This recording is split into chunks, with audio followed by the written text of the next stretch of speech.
नमस्कार, मैं हूं आपके साथ अभिषेक पुंडी। कल्पना कीजिए बांग्लादेश में जब राजनीतिक उथल पुथल चल रही है, ऐसे में सेना के बड़े पदों पर अगर तबादले कर दिए जाएं, सेना के बड़े पदों से लोगों को हटा दिया जाए और अपनी पसंद के लोगों को बिठा दिया जाए, तो ऐसे में क्या होगा।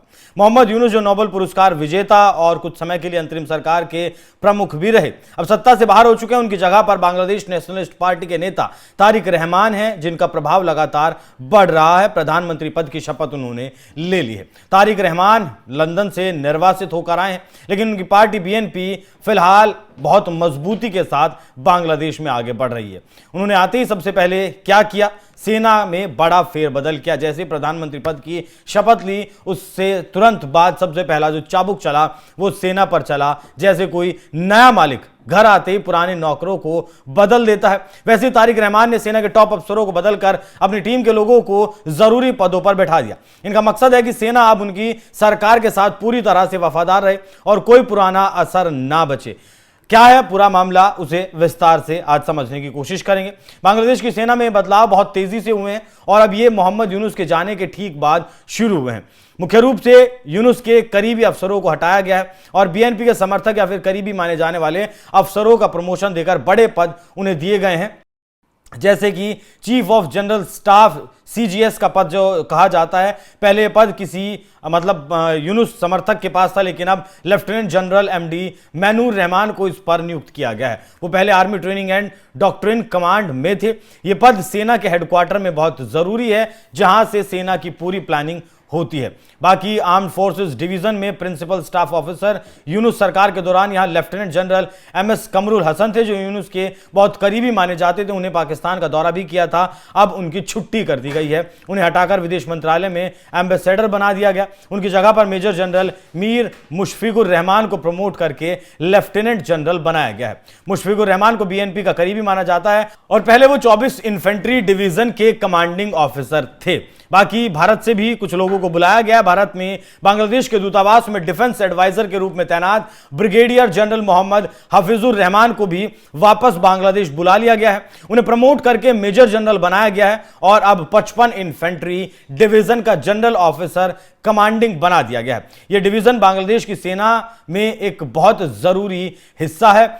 और भी जो मुख्य पद हैं वहां भी लगातार बदलाव तारिक रहमान करते जा रहे हैं। यह दिखाता है कि किस तरीके से मोहम्मद यूनुस ने जो अपने समर्थक पदों पर बिठाए थे, उसे सबसे पहले उसकी सफाई करना चाहते हैं तारिक रहमान, क्योंकि बांग्लादेश में एक चीज कही जाती है कि यहां सेना भी पार्टी की वफादार होती है। बांग्लादेश की सेना में भी फिलहाल मौजूदा वक्त में 3 धड़े हैं। एक धड़ा है जो अवामी लीग को सपोर्ट करता है, दूसरा धड़ा है जो बीएनपी को सपोर्ट करता है और एक धड़ा ऐसा भी है जो पाकिस्तान को सपोर्ट करता है, मतलब मोहम्मद यूनुस और ये जो जमात इस्लामी है इन्हें सपोर्ट करता है। और धीरे धीरे पाकिस्तान का जो समर्थक धड़ा है उसकी संख्या लगातार बढ़ती जा रही है। ऐसे में यह फैसला लेना तारिक रहमान के लिए शायद जरूरी हो गया था। तारिक रहमान की तरफ से इंटेलिजेंस विंग में भी बड़ा बदलाव किया गया, क्योंकि ये आर्मी का सबसे ज्यादा संवेदनशील हिस्सा है। Director general of defence intelligence के महानिदेशक मोहम्मद जहांगीर आलम को हटाकर विदेश मंत्रालय में भेज दिया गया। उनकी जगह ब्रिगेडियर जनरल कैसर राशिद चौधरी को प्रमोट यहां पर किया गया है। कोई भी अंदरूनी खतरा फिलहाल सत्ता में आते ही तारिक रहमान मोल नहीं लेना चाहते, इसीलिए कम से कम आधा दर्जन बड़े पदों पर फेरबदल किया गया है। कुछ की तो छुट्टी तक भी यहां पर कर दी गई है। तारिक रहमान बीएनपी के एक्टिंग चेयरमैन है। उनकी मां खालिदा जिया पूर्व प्रधानमंत्री रही हैं, तो वो बांग्लादेश की राजनीति को बखूबी समझते हैं। यूनुस की अंतरिम सरकार छात्र आंदोलनों और राजनीतिक दबाव के बाद अब खत्म हो चुकी है। अब बीएनपी का दौर है। तारिक रहमान ने सत्ता संभालते ही सेना को अपना बनाना शुरू कर दिया, क्योंकि बांग्लादेश की राजनीति में सेना का रोल बहुत बड़ा है। पहले शेख हसीना की सरकार में सेना उनके साथ थी, फिर यूनुस के समय उनके करीबी अफसर थे। अब तारिक रहमान नहीं चाहते कि कोई पुराना अफसर उनकी सरकार के खिलाफ साजिश करे या फिर कोई भी अस्थिरता पैदा करने की कोशिश करे। इसीलिए सबसे पहले यूनुस के लोगों को हटाकर बीएनपी के वफादारों को पद पर बैठाया गया।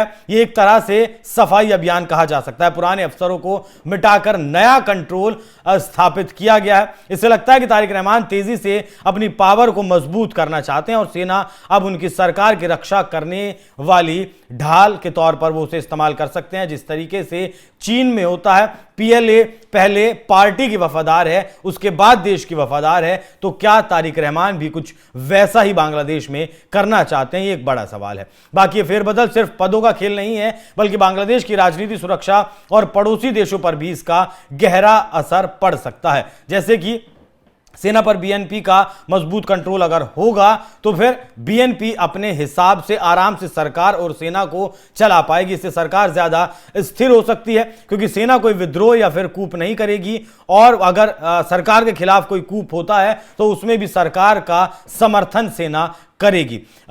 शेख हसीना को बांग्लादेश छोड़कर इसीलिए भागना पड़ा क्योंकि सेना का एक बड़ा धड़ा भी शेख हसीना के साथ नहीं था, इसीलिए उनके आवास पर कब्जा करने में वो भीड़ कामयाब रही थी। यूनुस के करीबियों को हटाने से पुरानी सरकार के समर्थकों में गुस्सा बढ़ सकता है। इससे देश में और ज्यादा प्रदर्शन या फिर अशांति भी फैल सकती है। लेकिन तारिक रहमान के लिए यह अच्छा है, क्योंकि सेना अब उनकी तरफ है, जो चुनाव या नई सरकार बनाने में मदद करेगी। इंटेलिजेंस भी अब सीधे तौर पर कहें कि कहीं लीक नहीं होगी और वो सीधा तारिक रहमान के पास पहुंच सकती है।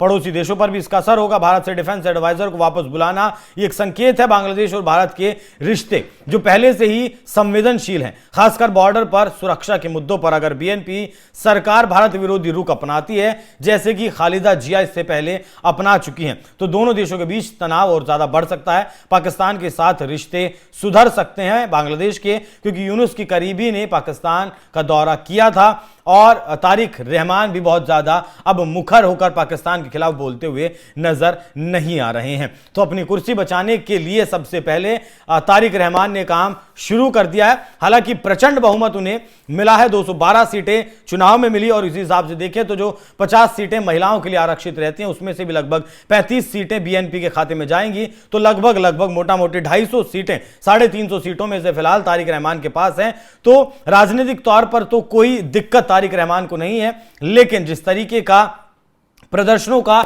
या फिर सेना के द्वारा कूप का इतिहास बांग्लादेश का रहा है, उसे भी तारिक रहमान ने कहीं ना कहीं काउंटर करने की कोशिश की है। बाकी तारिक रहमान ने सेना में जो बदलाव किए हैं उस पर आप लोगों की क्या राय है, कमेंट बॉक्स में जरूर बताइएगा। नमस्कार। আবার প্রতিটি নাগরিকের জন্যই এই দেশকে আমরা একটি নিরাপদ ভূমিতে পরিণত করতে চাই। একটি স্বনির্ভর, নিরাপদ, মানবিক, গণতান্ত্রিক বাংলাদেশ প্রতিষ্ঠাই বিএনপি সরকারের লক্ষ্য। প্রিয় দেশবাসী, ফ্যাসিবাদের সময়কালে দুর্নীতি, দুঃশাসনে পর্যুদস্ত একটি ভঙ্গুর অর্থনীতি, দুর্বল শাসন কাঠামো আর অবনতিশীল আইন শৃঙ্খলা পরিস্থিতির মধ্য দিয়ে নতুন সরকার যাত্রা শুরু করেছে।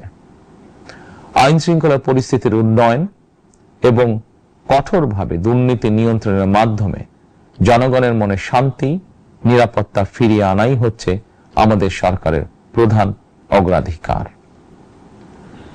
সারা দেশে জুয়া এবং মাদকের বিস্তারকেও বর্তমান সরকার আইন শৃঙ্খলা অবনতির অন্যতম কারণ বলে চিহ্নিত করেছে।